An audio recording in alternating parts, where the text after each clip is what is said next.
네, 5개 부처 장관 후보자 인사청문회에 이어서 내일부터 이틀 동안은 김부겸 국무총리 후보자의 청문회가 열립니다. 야당은 송곳 검증을 벼르고 있고 여당은 철통 방어에 나설 것으로 보이는데요. 배정호 세안대 교수, 서성교 건국대 특임 교수와 함께 청문회를 비롯한 전국 상황 짚어보겠습니다. 안녕하십니까? 안녕하세요. 네, 안녕하세요. 자, 배 교수님, 먼저 김부겸 국무총리 후보자를 둘러싼 의혹, 각종 논란부터 좀 정리를 해볼까요? 우선 청문회에서 어떤 부분이 가장 쟁점이 될 것 같습니까? 김부겸 총리 후보자 같은 경우는 실거래가대로 신고를 안 했다는 문제, 또 정치 편향성의 문제, 또 과태료 체납 문제 등등 여러 가지가 있지만 역시 이제 핵심 쟁점은 지금 국민의힘에서 문제 삼고 있는 핵심 쟁점은 정치 편향성 문제예요. 그러니까 민주당 사람이고 또 민주당 당대표 선거 나갔다가 떨어진 사람이 총리를 맡았을 경우에는 대선을 공정하게 관리할 수 있겠느냐, 관권 선거를 하겠다는 그런 노골적인 의지의 표현이다라고 주장을 하고 있거든요. 그렇지만 이제 김부겸 총리 후보자 같은 경우는 전반적으로 굉장히 평이 좋아요. 일단 통합형 총리로서 평판이 좋고 여론조사에도 굉장히 좋게 나오고 이 부분에 대해서는 야당 국민의힘에서도 상당히 인정을 하고 있거든요. 그런데 정치 편향성 문제를 얘기하면서 관권 선거 의혹까지 제기한 부분은 너무 멀리 나갔다. 그건 논리적으로 좀 맞지 않다라는 얘기를 하고 싶고요. 실제로 이낙연 대표 전 총리죠. 그리고 정세균 전 총리 같은 경우도 다 민주당 사람이고 또 대표도 했고 또 다들 선거를 치렀거든요. 그렇다면은 서로 좀 일관성이 없는 논리 주장을 펴니까 상당 부분 좀 제가 볼 때 개인적으로 좀 어리둥절한 그런 부분이 있고 더 나아가서는 청와대 하명 수사 의혹까지 또 얘기를 했어요. 그게 무슨 얘기냐면 초대 행정안전부 장관 시절에 당시에 울산을 방문했다.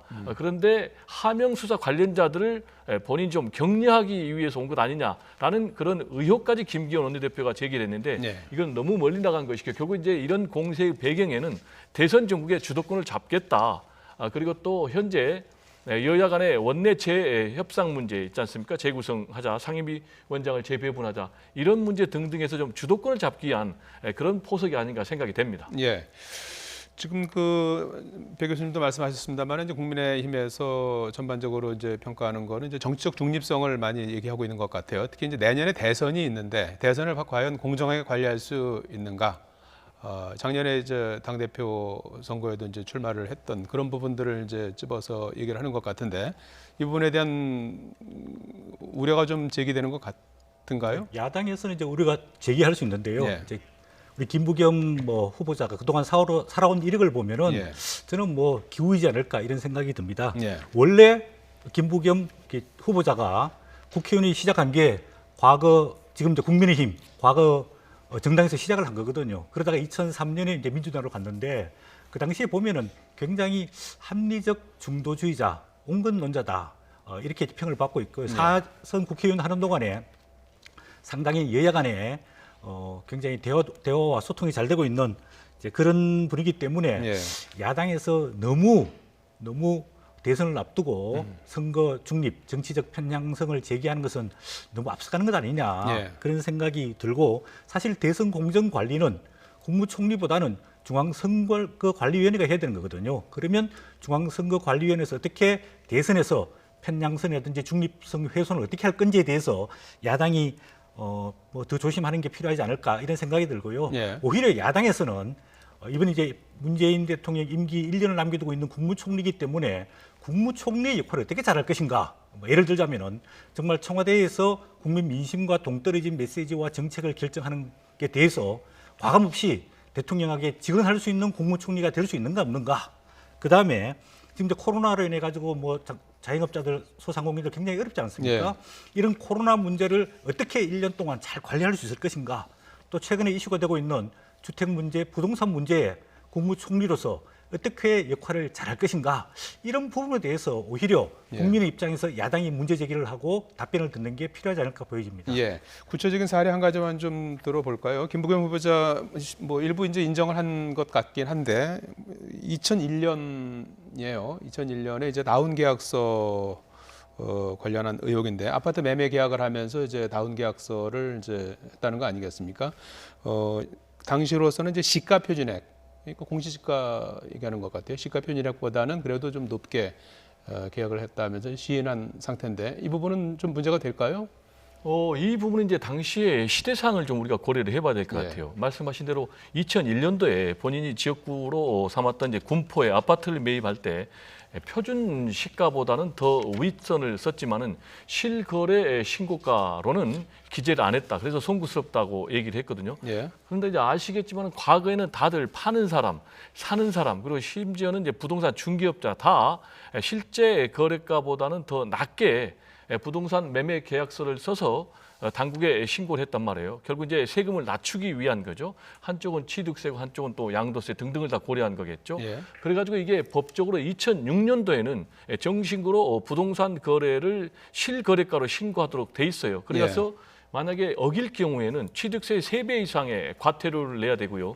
그리고 부동산업자 같은 경우는 등록을 취소하거나 6개월 정지를 하기 때문에 그 이후로는 지금 이제 이런 다운 계약서라든지 또는 뭐 업 계약서라든지 이런 이제 부당한 계약 관행은 없어졌는데 이 부분과 관련해서는 제가 볼 때는 정식으로 김부겸 총리 후보자가 사과를 한 게 맞고요.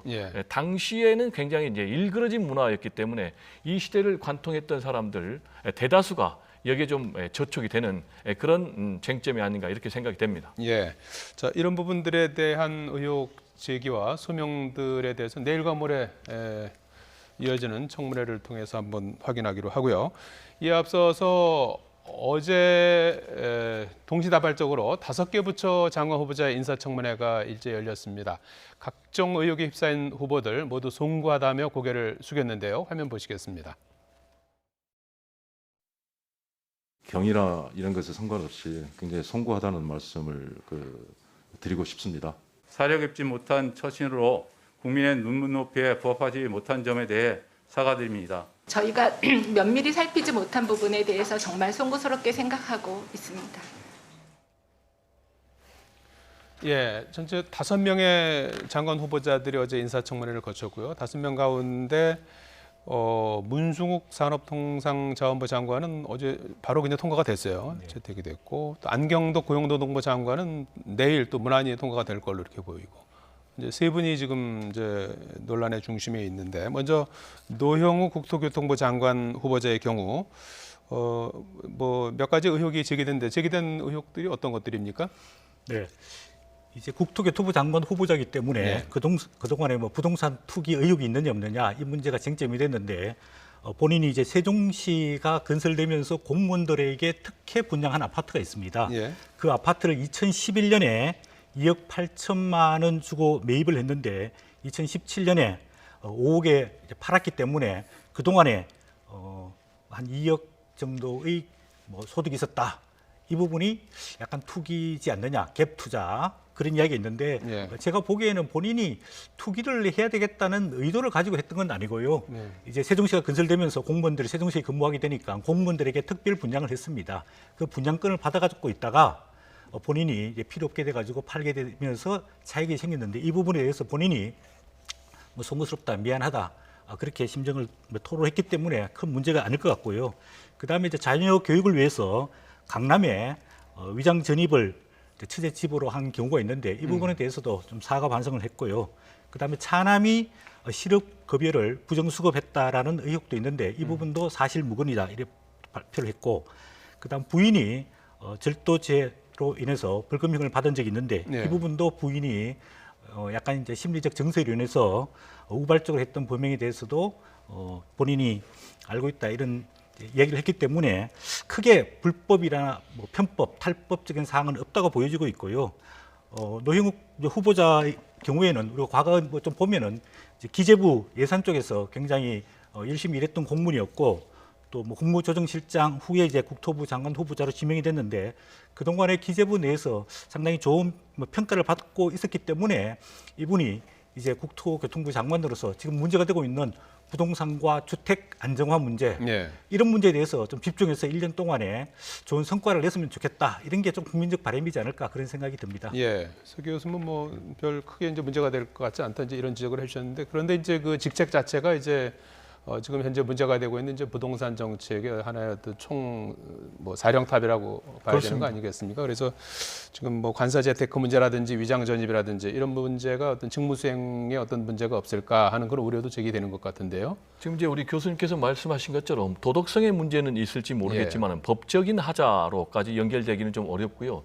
다만 앵커께서 말씀하신 대로 지금 이제 부동산 문제가 굉장히 심각하지 않습니까? 어떻게 집값을 안정시킬 것인가, 그리고 부동산 민심들을 반영을 할 것인가 라는 부분과 관련해서 과연 전문성이 있는가, 이 중대한 일을 잘 헤쳐나갈 수 있는 역량이 있는가라는 문제가 가장 중요한 것 같아요.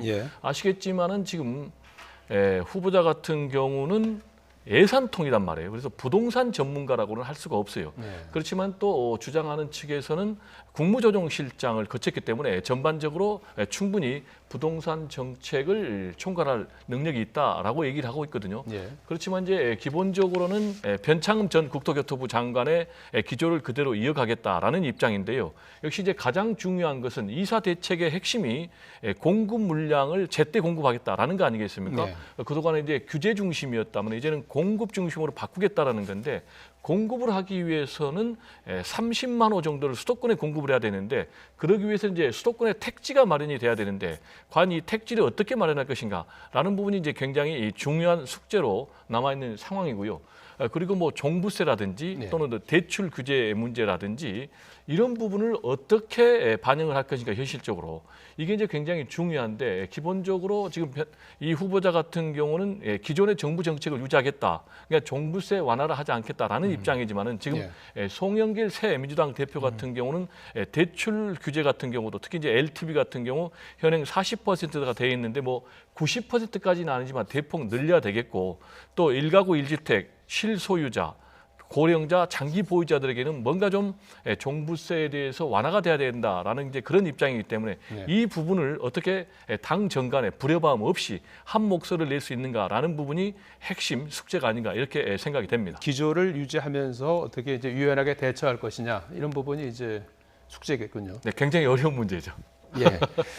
지금 그 야당에서 이제 낙마 1순위로 주목했다는 이제 보도가 나오고 있는데요. 임혜숙 과학정보통신부 장관 후보자 각종 논란에 대해서 이제 연신 사과를 했는데요. 어떤 부분이 문제가 되고 있는 겁니까? 네, 이분이 뭐 사실 문재인 그 대통령 인사 배제 5대 기준을 발표했다가 또 덧붙여서 7대 기준을 발표했는데요. 상당 부분 많이 저촉이 되고 있습니다. 부동산 투기 문제, 또 세금 탈루 문제, 위장 전입 문제, 뭐 논문 표절 문제, 이렇게 다 저촉이 되고 있는데요. 좀 간단하게 살펴보면은 이분이 이제 이대 교수를 할 때 2016년부터 2020년까지 그 국가에서 지급하는 연구비를 가지고 해외 출장을 가면서 딸을 동반해 가지고 4번씩이나 같이 동반하면서 이 국가 연구비를 유용했다는 의혹이 있고요. 두 번째로는 종합소득세를 그동안에 미납하고 있다가 이번에 장관 후보자로 지명된 이후에 납부했기 때문에 세금 탈루 내지는 체납 문제가 제기되고 있고요. 또 부동산 관련된 문제는 여러 가지가 지금 의혹이 제기되고 있습니다. 부동산 다운 계약서 문제, 그다음에 또 대방동 아파트 매매 시 다운 계약서 작성 문제, 또 서초동 아파트 팔고 하면서 시세 차익을 6억 원 정도 상당히 큰 차익을 남겼는데 뭐 이런 문제, 또 13번 정도의 위장 전입 문제, 이런 것들이 의혹으로 제기되고 있고요. 그다음에 또 뭐 큰 의혹으로 제기되고 있는 게 배우자 교수를 하고 있는데 본인의 제자의 논문을 가지고 배우자 공동 저자로 논문에 게재하면서 상당히 그러니까 아내 특혜를 줘서 남편이 그 논문을 많이 발표하면서 그중에서 그래서 본인이 부교수로 승진하게 되는데 상당히 뭐 도움을 줬다, 이런 이야기도 있고요. 또 제자의 논문을 가지고 논문 내조 의혹, 그다음 제자의 논문을 가지고 또 남편과 자신과 제자의 공동 명의로 다른 학술지에다가 하면서 논문 표절 문제도 있고, 또 딸 이중 국적 문제도 제기되고 있고요. 또 과학기술 연구회 이사장 직전에 하고 있었는데 공모할 때 원래는 당적을 보유하지 못하고 돼 있는데 당적을 보유해서 편향성 논란도 있고 여러 가지 의혹이 제기되고 있어서 아마 야당에서는 임혜숙 후보자를 뭐 낙마 내지는 자진 사퇴시키기 위해서 뭐 공세를 가하지 않을까 이렇게 보여집니다. 배 교수님, 야당의 이제 집중 포화를 맡고 있는 임혜수 후보자인데 이 과정에서 조국 교수, 그다음에 퀴리 부부까지 언급이 됐어요. 어떤 배경이 있는 겁니까? 뭐 제가 볼 때는 뭐 한쪽은 뭐 공세를 위해서, 한쪽은 방어를 위해서 예. 여자 조국이다, 또 퀴리 부부다라고까지 얘기를 했는데 제가 볼 때는 둘 다 좀 적절하지 못한 것 같아요. 예. 여자 조국이라 한 이유는 조국의 딸 같은 경우에 인턴 2주를 했는데 논문 제1저자로 등재돼가지고 계속해서 문제가 됐지 않습니까? 그래서 지금 임혜숙 배우자 같은 경우에 논문의 공저자로 18차례 올렸기 때문에 이 부분을 지금 국민의힘에서는 집중 공격을 한 거 있고 그렇지만은 민주당에서는 아니다. 충분히 같이 공동 저자로 활동을 했다. 퀴리 부부 같은 경우도 같이 열심히 연구해서 노벨상을 받지 않았느냐라는 이제 그런 방어인데 역시 이제 가장 쟁점 문제는 이 부분인 것 같아요. 연구 윤리 부분이 상당히 중요하거든요. 예. 논문 표절 이런 부분에 대해서 이제 5대 인사 검증 기준에 들어가 있지 않습니까? 예. 그래서 이제 역시 중요한 것은 실제적으로 논문 공저자로 등재를 할 만큼 기여를 했느냐, 예. 그리고 그런 기여를 할 만큼 전문성이 있느냐라는 이 두 가지 부분이 핵심 쟁점인데 이 부인 같은 경우 임혜수 배우자 같은 경우는 역시 이제 건대 전자공학 같은 분야의 교수예요. 그러니까 공학 박사죠. 그러니까 전문성은 있어 보이고요. 예. 그럼 두 번째로 실제로 논문에 기여를 했느냐라는 부분인데 지금 이제 임혜수 후보자의 말로는 해명으로는 실제로 역할을 했다. 구체적으로는 전체 논문의 핵심 아이들을 정했고 전체 기술을 다 했다라는 주장이기 때문에 이 부분과 관련해서는 표절도 그러고 또 실제로 역할을 했느냐도 그러고 이거는 이제 전문 연구기관에서 검증을 하면 그렇습니다. 전문 연구기관에서 검증하면 바로 나오는 부분이거든요. 그래서 국민의힘에서도 이 부분을 좀 단순히 주장이나 또는 공세로 그치지 말고 구체적인 근거를 좀 낼 필요가 있지 않나. 그렇지 않다면은 결국은 정치적인 공세로 끝날 가능성이 높고 만약에 그렇지만은 이 부분과 관련해서 확실한 논문 표절의 증거라든지 또는 뭐 아무런 기여가 없는데 부풀리기 실적을 위해서 이름만 올렸다든지 그렇다면은 결국은 낙마할 가능성이 있어 보이니까 이 부분이 앞으로 어떤 결론이 나오느냐가 앞으로 굉장히 중요한 그런 이제 분수령이 될 것으로 보입니다. 자, 그런가 하면 박준영 해수부 장관 후보자는 부인의 이제 본인이 아니고 이제 부인의 경우인데요. 고가 도자기 불법 영국에서 그 근무를 했더라고요. 그래서 불법 반입 판매 논란으로 이제 곤욕을 치렀는데 일단 사과했고 관세법에 따라 조치하겠다 이런 입장을 밝혔어요. 이 정도면 충분히 소명이 된 겁니까? 국민 정세에 봤을 때는 상당히 불충분하다고 보여지죠. 예. 이분이 이제 공무원으로 2015년에서 2018년까지 영국에 있는 한국 대사관에서 근무를 했는데요. 예. 보통 이제 해외에 나가 있으면은 이런 중고품 뭐 판매하는 데 가서 뭐 자기들이 나중에 기념품으로 또는 생활용품으로 뭐 사거나 수집하는 경우가 있을 수 있습니다. 그런데 이 종류를 보니까 뭐 1,250여 점이라 그래요. 이 커피잔, 뭐 주전자, 도자기, 뭐 상드리에 등등 많은데 이거는 단순 뭐 수집이나 생활용품으로 쓰기 위했다기보다는 상당 부분 나중에 뭐 좀 판매 목적이 있었지 않을까 이런 생각이 들고 만약에 이런 경우가 있었더라면 본인이 귀국할 때 보통 공무원들은 이제 외교관 이삿짐으로 하기 때문에 관세청 검사를 받지 않습니다. 그냥 통과하게 되거든요. 그러면 관세청에다가 신고를 하고 이런 물품을 얼마 액수가 된다라고 신고를 하고 난 다음에 세금을 냈으면은 문제가 없었을 거라고 생각이 듭니다. 예. 또한 아니면은 본인이 집에서 생활용품으로 쓰거나 아니면 친지들에게 선물용으로 제공했다면은 문제가 되지 않습니다. 그런데 부인이 카페를 만들어서 이 수집 그러니까 세금을 내지 않고 통과된 것을 상품으로 판매하려고 하니까 이게 문제가 되거든요. 예.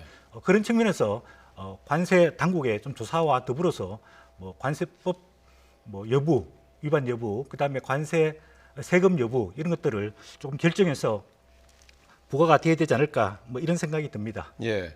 자, 배 교수님, 여야의 입장차가 좁혀지지 않을 경우에 결국은 뭐 여당 입장에서 단독으로 처리할 수밖에 없는 상황이 전개될 수도 있을 것 같은데 어떻게 보십니까? 낙마할 후보가 있다고 보십니까? 뭐 아직까지는 결정적인 한방이 드러난 것은 없어요. 예. 그리고 이제 민주당에서는 심각한 결격 사유가 없다. 그래서 계속할 수밖에 없다라는 입장이기 때문에요. 법적이나 제도적인 절차에 따른다면은요 낙마할 사람이 없는 거죠. 왜냐하면 지금 174석 거대 여당을 지금 확보하고 있기 때문에 법적 제도적인 절차에 따르면 계속해서 임명을 할 수밖에 없는 그런 상황이죠. 구체적으로 얘기하면 이제 20일 이내에 국회에서 청문 보고서를 채택을 해야 되고 그렇지 않을 경우에는 결국은 대통령이 10일 이내에 재송부를 요청을 해서 그래도 답이 안 나오면 이제 대통령께서 임명을 할 수가 있거든요. 예. 그렇지만 이제 정치적인 부담은 상당히 되는 거죠.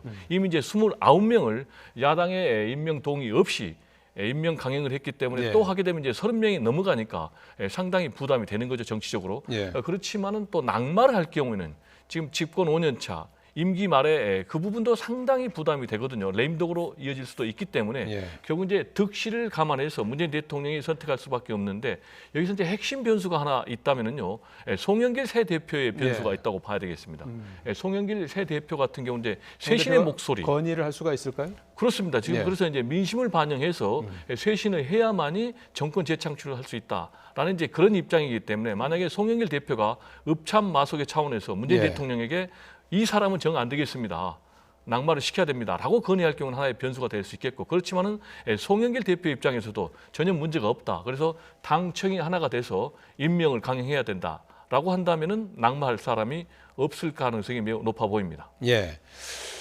과거에는 본인과 관련한 여러 가지 의혹, 자녀 뭐 이런 부분들이 주를 이뤘는데 이번에는 이제 뭐 배우자 리스크까지 또 시달리고 있는 그런 상황인 것 같아요. 자질 못지않게 사실 뭐 도덕성도 중요한 내용일 텐데 이 청와대 인사 검증 이 부분에 대해서도 좀 얘기가 나오는 것 같아요. 네.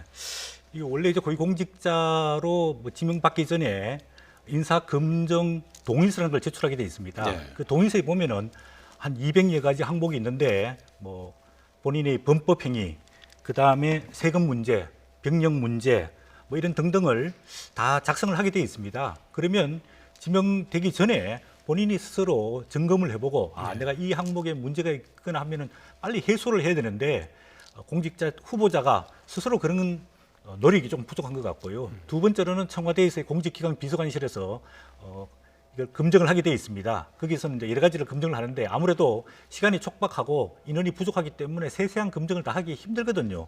그렇기 때문에 차제에 뭐 청와대라든지 아니면 국무총리실 산하라든지 아니면 인사위원회에서 평소에 이런 고위공직자들 조금 인사 검증 시스템을 강화할 필요가 있다고 보여지고 있고요.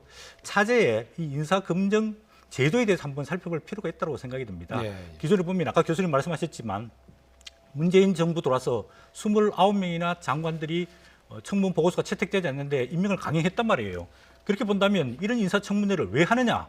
임명권자도 부담이 되고 후보자도 부담이 되고 이걸 지켜보고 있는 국민들도 부담이 되는 거거든요. 예.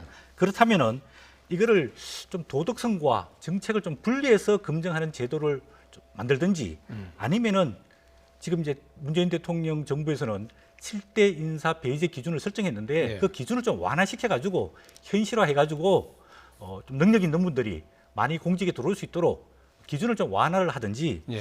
아니면은 완전히 바꿔서 임명 동의제를 해가지고 공직자들은 이런 기본적인 검증을 통과하지 못하면은 공직에 취임할 수 없도록 인사청문회 제도를 좀 바꿔야 되지 않을까 이런 생각이 듭니다. 예. 자, 그리고 여야가 지금 맞붙는 또 다른 인사는 차기 검찰총장 후보로 지명된 김호수 법무부 차관인데요. 야권은 이제 적격 인사다. 야당은 이제 코드 인사다. 이렇게 이제 그 얘기를 하고 있는데 이 부분은 어떻게 평가하십니까? 상당히 이제 민감한 쟁점이 될 수밖에 없어요. 특히 이제 대선을 앞둔 그런 이제 국면이기 때문에 검찰 또 그리고 검찰총장의 역할이 굉장히 중요하지 않습니까?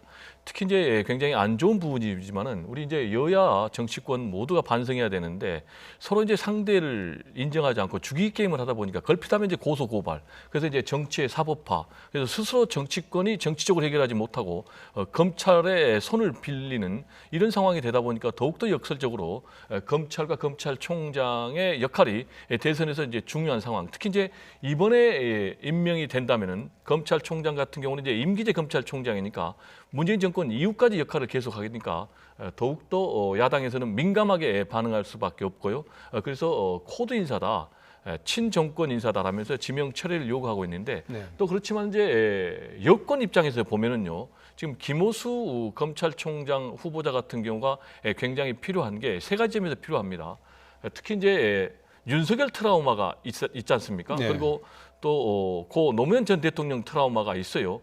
검찰에 의해서 굉장히 표적 수사당해서 억울하게 유명을 달리했다라는 이제 그런 트라우마가 있기 때문에 첫 번째로 믿을 수 있는 사람을 검찰총장에 앉혀야 된다라는 이제 그런 내부적인 기준이 있는 것 같고요.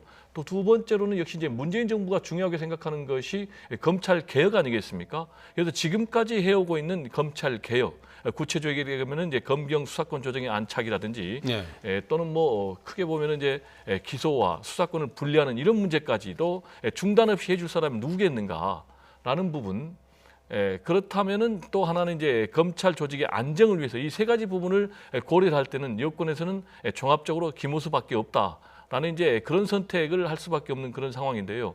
역시 이제 중요한 것은 만약에 김호수 검찰총장으로 나중에 임명이 된다 할 경우에는 이런 이제 검찰 개혁 그리고 검찰의 정치적 중립, 독립을 요구하는 국민들 또 시대적인 요구에 맞춰서 본인이 법대로 원칙대로 검찰총장을 정확하게 수행할 필요가 있다라는 좀 얘기를 강조를 하고 싶습니다. 예, 정치적 중립성 논란 우려에도 불구하고 김호수 차관을 이제 지명한 것은 이제 정면 돌파 의지를 보인 것이다 이런 평가도 나오고 있어요.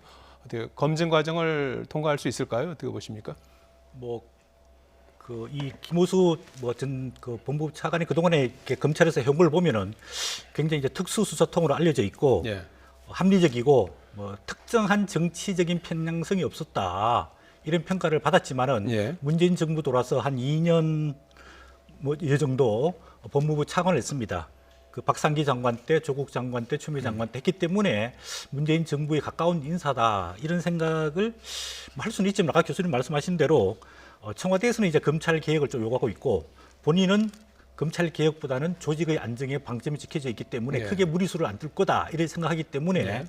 야당에서도 그렇게 크게 공세는 안 할 거라고 보여집니다. 네. 단지 최근 이제 의혹이 제기되고 있는 김학의 전 차관 불법 출국 사건에 연루된 문제, 예. 그다음에 이 문제는 이제 수원지검에서 서면 조사를 받았고요. 더더욱더 중요한 것은 문재인 정부에 관련된 정권 수사들이 여기에 남아 있습니다. 예.